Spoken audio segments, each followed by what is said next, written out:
మిత్రులకి నమస్కారం. నేను మీ విపిఆర్. ఒక రైతు 2 విత్తనాలను విత్తాడు.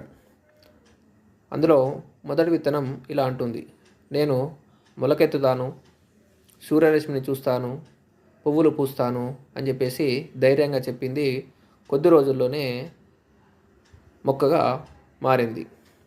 రెండో విత్తనము మాత్రం భయపడ్డది. ఎందుకు అంటే, నన్ను ఎవరో తొక్కేస్తారు, అలాగే గాలి నన్ను విరిచేస్తుంది, కాబట్టి నేను మొలవను అని చెప్పేసి భయపడి లోపలనే ఉండిపోయింది. కొద్ది రోజులకు ఒక కోడి వచ్చింది. ఆ విత్తనం ఉన్న దగ్గర తవ్వి ఆ కోడి ఆ విత్తనాన్ని తినేసింది. కాబట్టి భయం వల్ల మనము ఆగిపోతే అవకాశాలు అనేటువంటివి రావు. ధైర్యం చేసి ముందుకు వెళ్తేనే మనకు అవకాశాలు వస్తాయి. జీవితంలో ముందుకు వెళ్ళడానికి అవకాశం ఉంటుంది. జై హింద్.